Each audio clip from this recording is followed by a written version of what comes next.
The thing that snapped everything open was the charger. Not the affair itself, not the sudden silence over dinner or the colder-than-usual mornings or the extra time at the gym that never seemed to make him any fitter. No, it was his phone charger. I found it shoved between the couch cushions while vacuuming, like it had been hidden and forgotten. But the cord wasn't his, different brand, newer, and too short. I know what kind of phone Nate has. I know what cord he uses, and this one didn't match. That's when I froze, vacuum still humming in my hand. I was locked on the stupid white cord like it was a live grenade. He'd been working late more often, or that's what he said, and sometimes he came home with this nervous smile that didn't reach his eyes. It didn't make sense until now. Something in my gut, deep and slow burning, told me this was the first breadcrumb. So I followed it. I didn't ask him anything at first. I just waited, watched. I started checking where he put his bag, when he charged his phone, how often he took calls in the bathroom with the door locked. And on Tuesday, while he was in the shower, I went through his texts.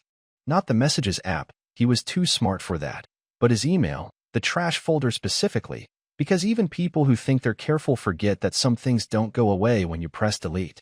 There they were, emails with someone saved under LM, no full name, no profile picture, but enough context to fill in the blanks. I missed you Sunday. Wish we'd had more time. You looked so tired. I hope he isn't pushing you again. You left your charger. I tucked it in your coat pocket. Can't wait till next week. I took screenshots before I even let myself process what I was reading. My hands were shaking, not violently, just this low, contained tremor like my body knew before my mind did. I saved them to a hidden folder, closed everything, and went back to the kitchen to slice cucumbers for dinner like nothing happened. Nate came out 15 minutes later, towel around his neck, smiling like he hadn't just shattered the last bit of trust one had in him without even knowing it. Dinner smells good, he said, and kissed my cheek. I didn't say a word. I sat across from him that night and watched him eat, watched his jaw move as he chewed, his hand brushing his hair back, his phone face down beside him.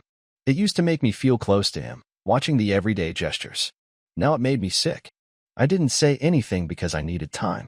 I needed to know how long it had been going on, how much of my life had been a joke, and I wanted to catch him properly, to look him in the eye and throw the truth at him so hard it cracked something in him the way he'd cracked something in me. So I waited.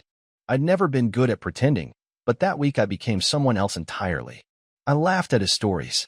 I asked about his clients. I offered to do the laundry just so I could check the pockets of his dress shirts. I looked through his coat and found the charger again, just like the email had said. And I felt cold in a way I didn't know I could feel. Not angry. Not yet. Just hollow. He didn't even notice I'd changed. That was the worst part. He thought I was still the same husband, the one who believed in us, who trusted him, who planned weekend getaways and bought him his favorite wine. He didn't know I'd already caught the first thread of the lie and started pulling. And I wasn't going to stop. It happened 4 days later, on a Thursday night, when he told me he had to go back to the clinic for some emergency paperwork. I asked what kind of paperwork needed him at 9 in the evening, and he told me one of the interns had mixed up the rehab schedules for 3 of the patients, and the whole team had to stay late and fix the week's charting. I nodded slowly while looking right at him. He didn't flinch. He looked me in the eye, kissed the top of my head, said he'd try not to be back too late, and walked out the door carrying the same brown leather satchel he always took to work. I stood by the window as he backed the car out, and I counted to 20 before moving. My car keys were already in my jacket pocket. I didn't even put on proper shoes, just slid into the slip-ons by the door, grabbed the phone I'd charged all day in anticipation, and got in my car. I didn't know exactly where to go at first, just followed his route, turned down the same street, staying a few cars behind. I kept the lights off until I was a block away, then let them flick on normally, pretending like I was just another driver out at night. He didn't go to the clinic. He drove right past it, didn't even hesitate at the turn. I followed him 3 more intersections, and then he turned into a narrow street I didn't recognize, lined with newer condos and too many parked cars. I parked on a side road and walked the rest of the way. I watched from the shadows across the street, standing behind a hedge like someone waiting for an Uber that wasn't coming. He knocked on a door, waited. Someone opened it, tall, probably mid-30s, couldn't see the face clearly, but the silhouette was unmistakably male. They hugged. That's when I pulled out my phone and started recording. No hesitation.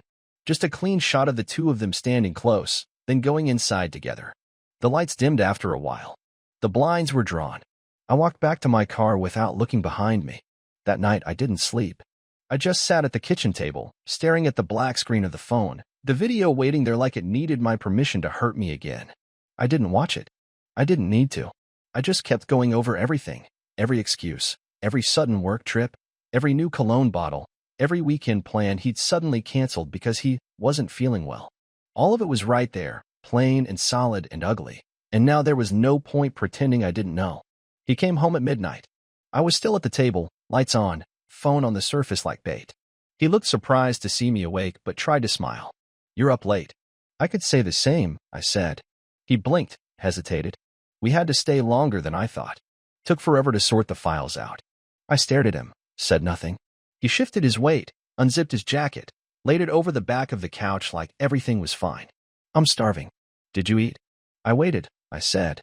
He paused, studied my face for a moment, and must have sensed something was wrong because he gave this awkward, half-hearted laugh. "You okay?" I picked up the phone and slid it across the table toward him. "Press play." He stared at the screen. Didn't touch it. His fingers hovered over the phone like it might burn him. "Jason, whatever this is, just press it." He didn't. He just stepped back like he'd been slapped, then sat down across from me with a sigh. He didn't even try to lie. "It's not serious," he said quietly, like that would help. "It's not what you think." "What do I think it is?" "I don't know," he said, looking down at his hands. "A mistake. Maybe. Something that happened. It wasn't planned." "How long?" He didn't answer. I leaned forward. "How long?" He looked up. 2 months. I laughed once, sharp and humorless. "You're 2 months into someone else's bed, and you were still planning Christmas with me like everything was fine." "It wasn't about that. It was just," he cut himself off, shook his head. "I didn't mean for it to happen. I didn't go looking for it. But you didn't stop it." "No." I nodded. I didn't yell. I didn't cry. I just nodded and leaned back in the chair, staring at the man who used to sleep next to me every night and thinking about how little I really knew him. "I need you to leave," I said. "Tonight." He blinked again, like he wasn't expecting that. "Jason, I don't want to sleep under the same roof with you tonight. Or any other night. You made your choice. Now I'm making mine." He stood up slowly, moved like every part of his body had suddenly gotten heavier. "I'll go to a hotel," he said. "Just for now." "Good." And that was it. He packed a bag. Didn't ask for anything else. Didn't say sorry again. Just walked out, the same way he always did when going to work, except this time he didn't look back. He texted the next morning asking if I wanted to talk. I didn't answer. He tried again 2 hours later, a longer message this time, something about how he understood if I needed space, but that he didn't want to give up on us. I stared at the screen without replying and then powered the phone off. That night, I called my best friend, the only one I trusted enough to bring into this mess. I told her everything, how I followed him, what I saw, what he admitted, and what I planned to do. She asked me if I was okay. I told her no. She asked what I wanted. That question took longer to answer. At first, I thought I wanted closure or maybe revenge, but now I realized I just wanted him to feel what I felt. I wanted him to sit alone in a quiet room, staring at a phone screen, wondering if everything he'd ever believed about his life was a lie. I wanted him to suffer, not forever, just long enough to understand what he'd done. I knew where he was staying. He didn't exactly hide it, probably thinking I wouldn't care or wouldn't check, but I did. I drove past the hotel and saw his car parked near the entrance. I waited across the street for 20 minutes just to see if he came out, but he didn't. When I got home, I opened my laptop and logged into our shared accounts. I changed every password I could. Bank logins, cloud storage, utilities, even the subscription services he liked more than I did. I left only one account untouched, our joint savings. I wanted him to see the money sit there and wonder what I was going to do with it. The next afternoon, I called the clinic pretending to be a patient. I asked about their hours. The receptionist told me they'd just added evening sessions 2 months ago. I thanked her and hung up. So that's where it had started, under the cover of new work hours, under the illusion of being needed by patients. I printed the phone bill records from the last 6 months, highlighted every unfamiliar number, and cross-referenced them with the messages I'd already seen. The pattern was clear. He called him almost every day, sometimes more than once. The longest call was 48 minutes. That one stuck with me. What do you even talk about for that long when you've already taken something you shouldn't have? I booked a table at the same restaurant we had our last anniversary dinner. It wasn't spontaneous. I wanted a place that mattered, a setting that had history. I didn't tell him why or what for, just that we needed to meet. He showed up on time, dressed like it was a second chance. When he saw me already sitting there, he smiled like I might actually forgive him. I didn't smile back. He sat down across from me. "Thanks for meeting me." I didn't answer. I slid a thick envelope across the table. "Open it." He looked at it, confused. "What is it?" "Proof," I said. "Read it." He opened it slowly and pulled out the printouts. There were photos, copies of messages, notes I'd written on the margins about the timestamps. I watched his eyes move across the pages. His shoulders dropped, and he leaned back in his seat. "You really went through all this?" I needed to know how deep it went. He was quiet for a while, then said, "I don't even know where to start. Try the truth. Just once. I never planned for this to happen." "Then you should have stopped it when it did." He looked at me like he wanted to reach across the table but knew better. "I didn't mean to hurt you." "But you did." He nodded slowly, hands gripping the folder like he didn't know what else to hold on to. "I don't love him." "Doesn't matter."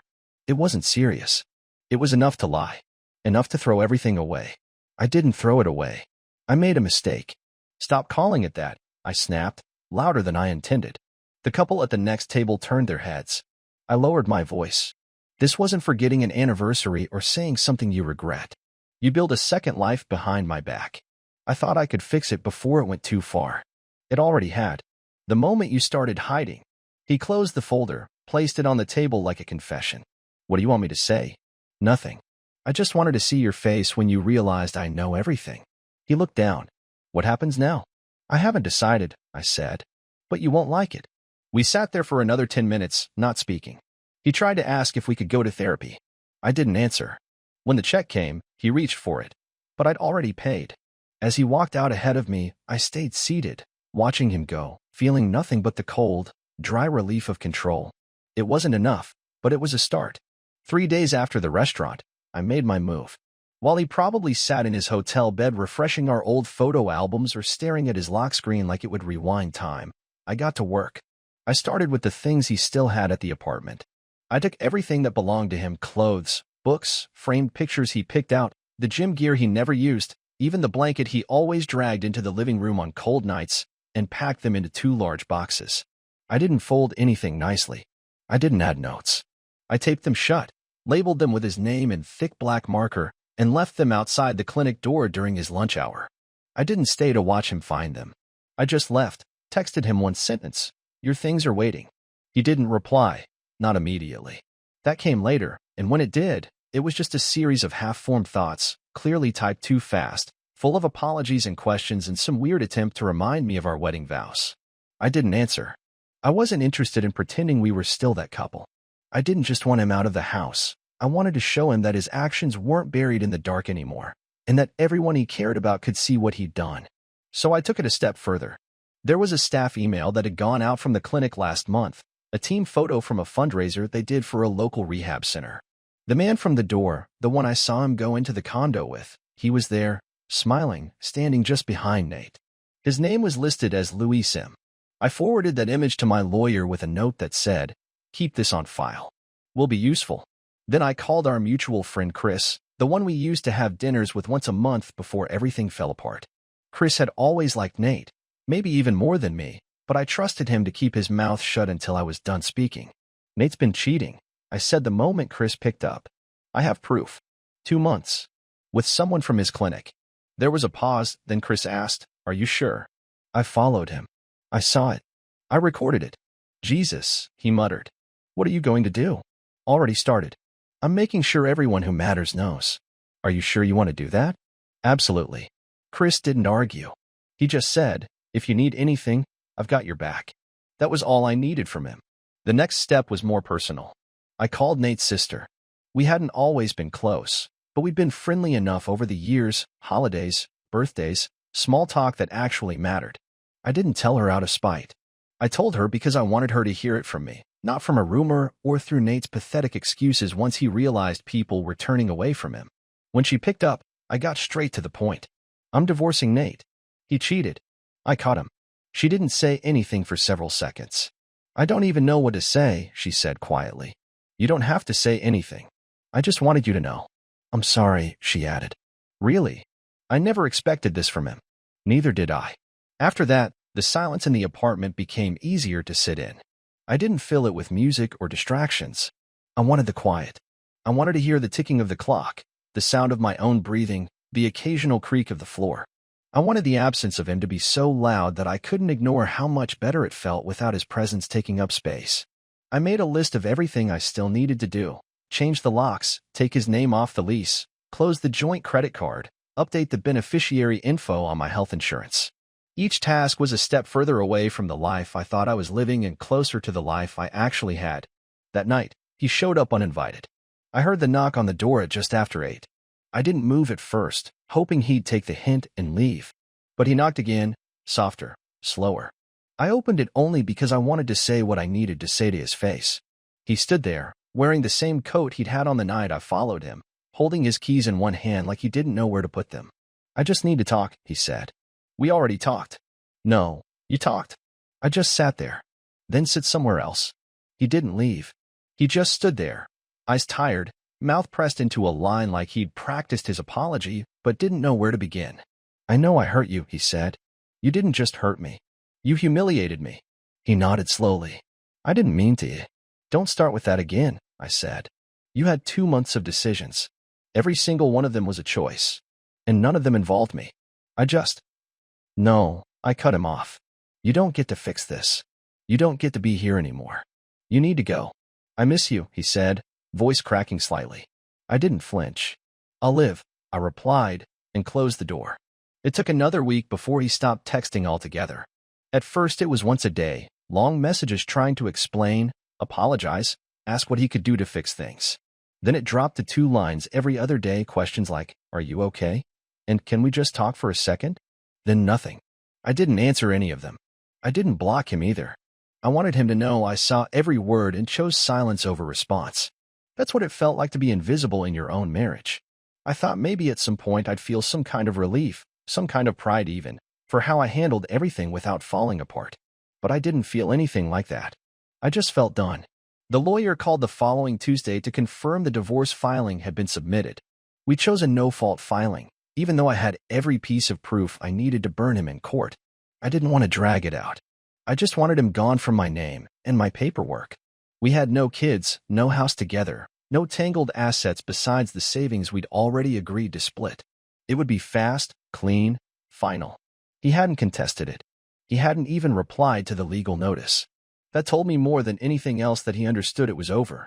Even if some part of him didn't want it to be, he knew better than to fight it. I saw him one last time. Not planned. Not dramatic. I was walking out of the grocery store, and he was coming in. He froze when he saw me, holding a basket like he couldn't remember why he had picked it up. I didn't stop walking. As I passed him, he said my name, quiet like he wasn't sure if he should. I paused, looked him right in the eye. There wasn't anger anymore. Just exhaustion. "You good?" he asked. "I will be." He nodded slowly, like he'd practiced that moment in his head 100 times, and this version of it still surprised him. "I've been thinking about everything," he said, "trying to figure out when I started messing it up." "I don't care anymore," I said.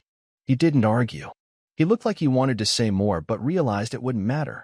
He gave a small, almost invisible nod, then stepped aside so I could walk past. I did. I didn't turn back. That night, I cleaned out the last of the drawers he used. One of them still had an old cologne bottle, half full, the one he used before everything started to rot. I threw it in the trash. I didn't cry. I didn't play sad music or scroll through photos. I didn't need any of that. The hardest part was already done. He was out of my home, out of my bed, out of my plans. And soon, he'd be out of my name too. The apartment felt bigger now. Not in a good way. Just emptier. But that was fine. Emptiness was something I could fix. I started moving furniture, rearranging things, replacing the art he picked with stuff I actually liked. I bought a new set of plates and got rid of the matching ones we picked out on our 2nd anniversary. I made space in the closet that I didn't fill. I didn't need to rush it. I wasn't in a hurry to move on. I just didn't want reminders. 2 weeks after filing, I got the final packet in the mail with the court date and expected timeline for completion. I signed everything and sent it back that same day. When I dropped the envelope into the mailbox, I didn't feel triumphant or broken. I just felt done. People talk about closure like it's a conversation or an apology or some mutual understanding. But for me, it was paperwork and silence. That was enough. One evening, a friend invited me out to a bar, said there'd be a few people there I hadn't seen in a while. I almost said no. I didn't feel ready to be social, to put on that face like everything was fine. But I went. Not because I was trying to move on, but because I needed to remember what it felt like to be around people who didn't make me feel small. It was good. Normal. I didn't talk about him. No one asked. We laughed about things that had nothing to do with betrayal or heartbreak. I went home before midnight and slept better than I had in weeks. That's how it's been. One day at a time. No dramatic turning point. Just small, steady steps away from what used to be and toward whatever's next. I don't know when I'll feel okay again. I don't know if I even want to start dating or let someone else in. I just know that I survived something I thought would destroy me. I didn't scream. I didn't beg. I faced it, exposed it, and then walked away. He chose someone else. I chose myself. That's how the story ends. Not with revenge or forgiveness or second chances. Just with a decision to stop bleeding for someone who never even tried to stop the knife.